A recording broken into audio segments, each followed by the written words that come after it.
नमस्कार दोस्तों, आपका अपना परिवार टीचर्स मंत्रा पर आपका हार्दिक अभिनंदन है। आप कैसे हैं? उम्मीद करता हूं बहुत अच्छे होंगे। आपकी तैयारी जो है बहुत ही जबरदस्त तरीके से हो चुकी होगी। जिस भी मेरे भाई का कल एग्जाम है, यानी कि 17 फरवरी को जो एग्जाम है और जो 18 फरवरी को किसी भी शिफ्ट में आपका एग्जाम हो, उसके लिए एक रणनीति लेके आया है आपका परिवार। क्या क्या करना है, एग्जाम को कैसे टैकल करना है। सबसे पहले आपको पता होना चाहिए कि पेपर को कैसे अटेम्प्ट करें। उसके अलावा आपको पता होना चाहिए किस सब्जेक्ट को आपको कितना टाइम देना है मेरे भाई। इसके अलावा सेफ अटेम्प्ट कितना रहेगा, यानी कि कितने क्वेश्चंस हम अटेम्प्ट करके आए जिससे कि हमारा सिलेक्शन पक्का हो जाए। यूपी पुलिस का जो वर्दी पहनने का जो सपना है आपका, वो पूरा हो जाए, जो अपना सपना है वो साकार हो जाए। ठीक है जी। और हमारा एक प्रयास चल ही रहा है, आपकी वर्दी पहनाने के लिए एक छोटा सा प्रयास चल रहा है। उसी कड़ी में मैं आपके लिए लेके आया हूं कुछ नई रणनीति। क्या रणनीति रहेगी? अब पेपर को अटेम्प्ट कैसे करें। मेरे भाई, बहुत सारे मेरे बच्चे, मेरे भाई बहुत सारे ये शिकायत करते हैं, सर हम पेपर को पूरा अटेम्प्ट ही नहीं कर पाते। ऐसे काफी क्वेश्चंस थे। एग्जाम जब आप दोगे उसके बाद पता लगेगा कि ऐसे काफी एग्जाम में आपके क्वेश्चन थे जिनको आपने देखा ही नहीं, क्योंकि आपको पूरा टाइम मिला ही नहीं। देखो, टाइम तो सभी को बराबर मिलता है, लेकिन आपकी स्मार्ट अप्रोच क्या होनी चाहिए, उसी बारे में आज हम बात करते हैं। देखिए, अब आपको पता है कि आपके 4 सब्जेक्ट आएंगे, यानी कि एक सेक्शन होगा जीके जीएस वाला, उसके अलावा हिंदी का होगा, उसके अलावा रीजनिंग का और मैथ का। तो सबसे पहले आपके दिमाग में एक संशय होगा, एक डाउट चल रहा होगा कि मैं सबसे पहले कौन सा पेपर, यानी कि कौन सा सेक्शन जो है पेपर में वो हल करना स्टार्ट करूं। तो उस बारे में मैं आपको बता दूं, आपका भाई थोड़ी सी रणनीति बता देता है कि सबसे पहले आप क्या करें कि आप जीएस और हिंदी को अटेम्प्ट करें, क्योंकि आपको इतना तो पता ही है कि यहां पर जो आपको आता होगा विद इन सेकंड में आप करते हुए चले जाओगे।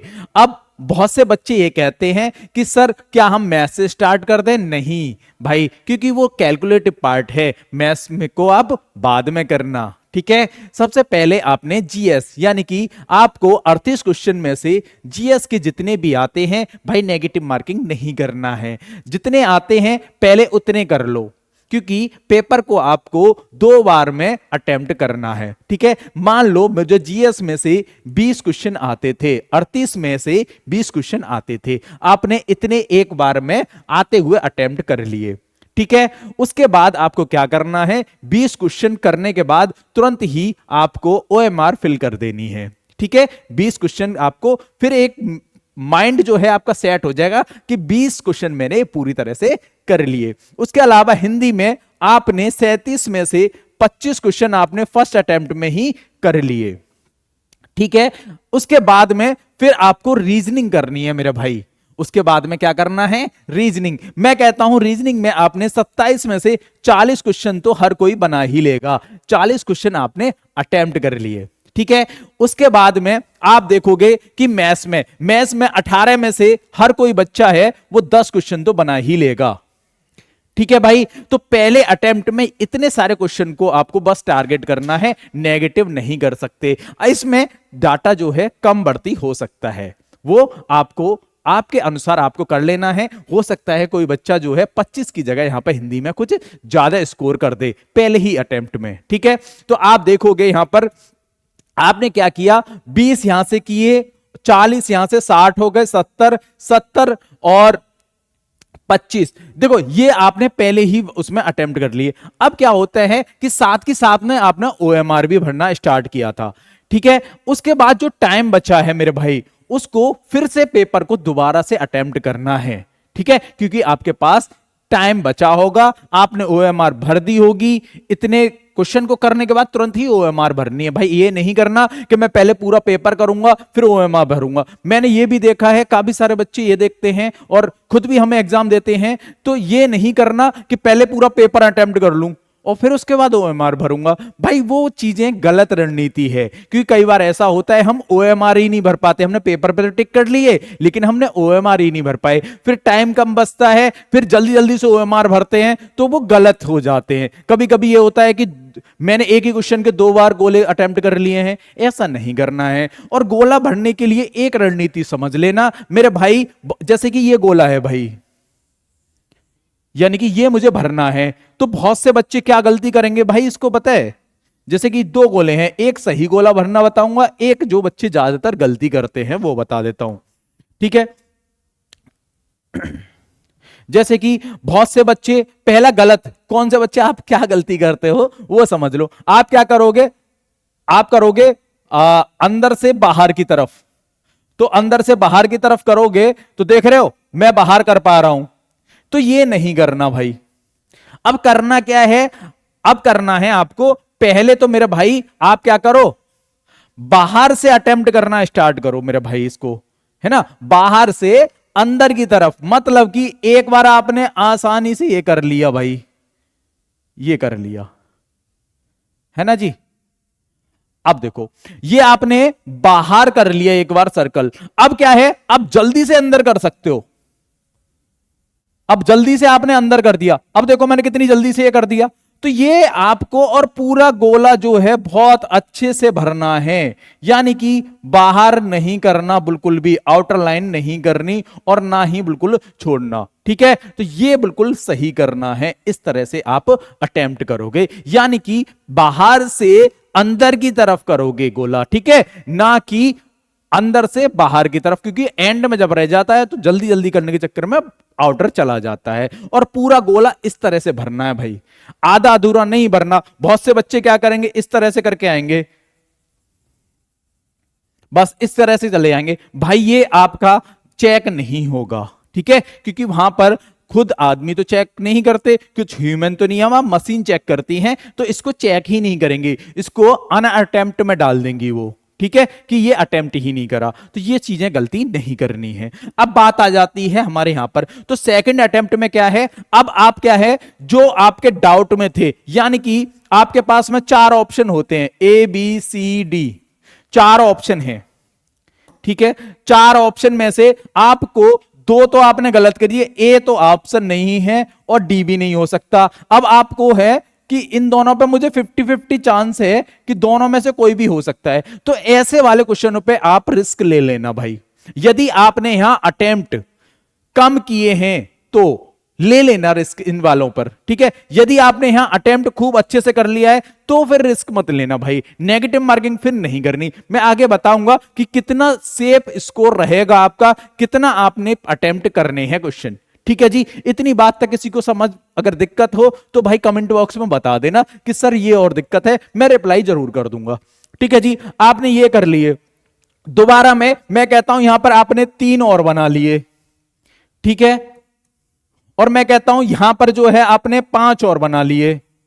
अब दोबारा से यहां जो और बचे थे आपके, उसमें से मैं कहता हूं सर 8 और बना लिए आपने, ठीक है। अब यहां जो 18 में से सर 4 और बना लिए मैंने, तो यहां पर टोटल कितने हो गए, टोटल यहां पर हो गए मैंने 23 अटेम्प्ट कर लिए, ठीक है। और यहां पर जो है मैंने टोटल जो है 30 अटेम्प्ट कर लिए, ठीक है। यहां पर मैंने 48 कर लिए, ठीक है, और यहां पर जो है मैंने 14 कर लिए, ठीक है। अब ये वाला स्कोर है ना, ये वाला जो स्कोर टोटल करके देख लेना भाई, सबसे बेस्ट स्कोर है। बस इतना ही करके आने हैं क्वेश्चंस, ठीक है। तो सबसे पहले आपको जीएस करनी है, फिर हिंदी करनी है, हिंदी के बाद में, और भाई टाइम, अब कहोगे कि सर मैं जो है उसको कितना टाइम दूं, यानी कि आप बहुत से कहते हैं कि सर मैं कितना टाइम दूं। मेरे भाई इसके लिए, जीएस के लिए इतने क्वेश्चन अटेम्प्ट करने के लिए आपको मुश्किल से 10 मिनट लगनी चाहिए भाई, टोटल 10 मिनट में आपको इतनी स्पीड होनी चाहिए, 10 मिनट में आपको 20 क्वेश्चन अटेम्प्ट कर देने हैं भाई ओएमआर के साथ में। और यहां हिंदी में मैं कहता हूं भाई 25 क्वेश्चन के लिए आपको 15 मिनट देनी है, बस 25 क्वेश्चन अटेम्प्ट करने के लिए, ठीक है। अब यहां 40 क्वेश्चन को अटेम्प्ट करने के लिए आपको जो है यहां पर मुश्किल से 25 मिनट देनी है, 25 मिनट। ठीक है, इन 10 क्वेश्चन करने के लिए यहां आपको, चलो आपका मैथ्स वीक है, मैं कहता हूं 20 मिनट ले लो भाई, आपका मैथ्स वीक है तो 20 मिनट ले लो। ठीक है, बस इस तरीके से आप चीजों को करोगे, बहुत जल्दी देखना कि एक बार मेरी बात मान लेना, इस तरह से पेपर अटेम्प्ट करना तो आपके लिए टाइम बच जाएगा और बहुत जल्दी से आपका पेपर भी सॉल्व हो जाएगा। ठीक है जी, अब देखो आगे चलो। अब देखो क्या सावधानी बरतें, क्या क्या हमें सावधानी बरतनी है। ठीक है, कि सावधानी क्या क्या बरतनी है। देखो अब जितनी भी अफवाह फैल रही है ना, अभी से अफवाह फैलने लगी है कि भाई पेपर लीक हो गया, पेपर वहां पकड़ा गया, वो कर रहा गया, वो कर रहा, सारी अफवाह है मेरे भाई, अभी तक ऐसा कुछ नहीं हुआ है। तो आप अफवाह पर मत ध्यान देना बिल्कुल भी कि पेपर जी वहां वो पेपर फोन में देख रहा है, वो ये कर रहा है, भाई सारी फेक हैं। वो आपका ध्यान भटकाने के लिए चीजें फेक चल रही हैं, तो उन चीजों पर मत ना कि रात भर जी कहीं से मुझे पेपर मिल गया था, मैं रट्टा लगा रहा हूं, वो पेपर है ही नहीं भाई, बनाया हुआ एडिट करा हुआ पेपर है। मैं आपको बता दूं, जो मार्केट में लोग कह रहे हैं कि सर हमारे पास पेपर वहां पकड़ा गया है, ये कर दिया, वो कर, सारी जो है अफवाह हैं, वो तो अफवाह पर भाई ध्यान नहीं देना है। ठीक है, और पता है आपको प्रशासन बहुत सख्ताई बरत रहा है इस पेपर में। ठीक है, तो और किसी के बहकावे में नहीं आना है भाई। ठीक है, मैं बात बता रहा हूं ना, आप समझ रहे हो ना क्या कह रहा हूं मैं, किसी के बहकावे में मत आ जाना, जिंदगी खराब हो जाएगी, पूरी लाइफ खराब हो जाएगी भाई, तो किसी के बहकावे में मत आ जाना। तो अफवाह फैलाने से बचें। ठीक है, कोई भी अफवाह फैल रही है उसके हिस्सेदार नहीं बनना है। उसके अलावा भाई सबसे बड़ी रणनीति यह होनी चाहिए कि एग्जाम यदि जैसे कि किसी की पहली शिफ्ट में पेपर है, 10 बजे से आपका पेपर स्टार्ट हो जाएगा, आप उससे 1-1.5 घंटा पहले यानी कि आप पहुंच जाएं, आराम से पहुंचे सेंटर पे। ऐसा होता है कि जल्दबाजी में आप लपड़ धपड़ में चीजों को पहुंचोगे, वहां फिर ओएमआर भरने में गलती करोगे। मैं अभी ओएमआर को बताऊंगा कैसे कैसे फिल करना है, तो ओएमआर में गलतियां करोगे तो वो नहीं करना है। ठीक है, तो टाइम से एग्जाम जब आप होल टिकट में देख लेना कब से रिपोर्टिंग टाइम है, रिपोर्टिंग टाइम से 1 घंटे पहले पहुंचना, आराम से रिलैक्स रहना और 1 घंटे पहले कुछ भी मत पढ़ना, आराम से बिल्कुल चिल होके बैठ जाना। जो भी आपको खाना पीना है वो खा पी लेना, वॉशरूम जाना है चले जाना। ठीक है, आराम से एग्जाम पर टाइम से पहुंच जाना। ठीक है, एग्जाम सेंटर पर ये ना हो कि आप लेट ही निकल रहे हो, घर से ही लेट निकल रहे हो। तो भाई जिनका वैसे तो ज्यादातर मैं देख रहा हूं कि सभी के सिटी में ही पड़े हैं सेंटर। ठीक है, एग्जाम सिटी जो है गृह जनपद ही दिया है उन्होंने, एक आध का कभी बाहर भी गए हैं, बहुत से बच्चों के बाहर भी गए हैं, तो भाई टाइम से चले जाना। ठीक है, और दिशा निर्देश जो सावधानी से पालन करें, जो भी आपको दिशा निर्देश दिए गए हैं उनको सावधानी से पालन करें। उनका क्या क्या पालन नहीं करना है कि कोई भी अंगूठी वगैरह, जैसे मैं पहना हुआ हूं, अगर मैं पेपर देने जाता तो अंगूठी वगैरह नहीं पहन के जाता, मोबाइल नहीं लेके जाता एग्जाम सेंटर में। ठीक है, उसके अलावा आपको ब्लैक पेन का ही यूज करना है, ब्लैक और ब्लू में से कोई सा भी कर सकते हो, लेकिन ब्लैक पेन का यूज करना। ठीक है, और एक बटरफ्लाई का मोटी निब वाला एक वो आता है मार्केट में, से ले लेना, वो लेके जाना, उससे जल्दी भर जाता है, स्मूथ चलता है वो। ठीक है, तो वो पेन लेके जाना, और जो भी दिशा निर्देश मिले हैं उनका अच्छे से पालन करना भाई। ब्लूटूथ वगैरह ये सब कुछ नहीं लेके जाना है चीजों को। ठीक है, बहुत कड़े जांच होगी आपकी, बहुत कड़े निर्देश दिए गए हैं प्रशासन को, तो वो चीजें शैतानी वाली बातें नहीं करनी है। ठीक है मेरे भाई, और ओएमआर डिटेल्स भरते टाइम ये है सबसे ज्यादा इंपॉर्टेंट कि ओएमआर जो भरते टाइम, आप डिटेल्स भरते टाइम कोई भी गलती मत करना मेरे भाई। ओएमआर में यदि गलती हो गई आपसे तो आपका जो जितनी भी मेहनत है वो बेकार हो जाएगी भाई। ओएमआर में गलती मत करना, मैं बताऊंगा अभी ओएमआर को कैसे भरना है। ठीक है, ओएमआर में जो डिटेल्स हैं, एक तो होगी रोल नंबर की। ठीक है, रोल नंबर वो बिल्कुल सही से भरना भाई, और कैंडिडेट नेम वो बिल्कुल ठीक होना चाहिए। इसके अलावा बुकलेट कोड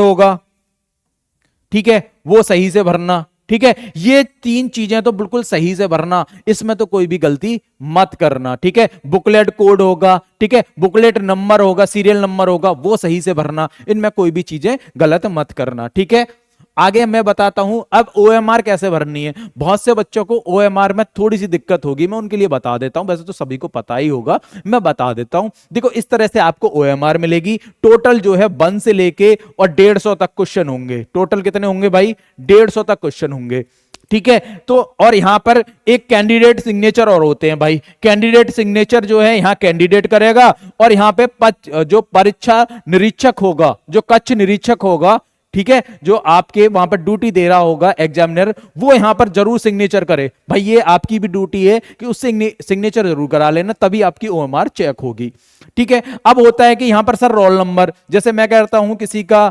4, 6, 9, 10 या 11, इस तरह से कोची का है, तो आपको कैसे भरना है भाई? इस तरह से भरना है कि यहां पर दे रहा होता है 1 2 3 4, तो 4 वाले पे गोला करना है। यहां पर 6 है, 1 2 3 4 5 6, तो 6 वाले पे करना है। यहां पर दे रखा है 9, तो 1 2 3 4 5 6 7 8 9, तो 9 वाले पे गोला करना है। यहां पर 8 दे रखा है, तो 8 वाले पे गोला करना है। 1 2 3 4 5 6 7 8, ठीक है, इस तरह से गोला करने हैं, ठीक है। तो पूरा OMR पे अच्छे से फिल करना है, ठीक है। ये नहीं करना, OMR को इस तरीके से भरना है, बहुत अच्छे से भरना है, इनके गोले से बहुत अच्छे से भरना। जो बुकलेट कोड है, बुकलेट कोड को पहले वहां लिख देना है, ऊपर बुकलेट कोड लिख दिया, फिर उसका इस तरह से भरने देना, पूरी अच्छे से भरना है इसको। बुकलेट कोड, सीरियल कोड बिल्कुल सही से भरना है आपको, ठीक है। इस तरह की गलतियां बिल्कुल भी मत करना कि जो OMR ही आपकी चेक ना हो पाए, ठीक है।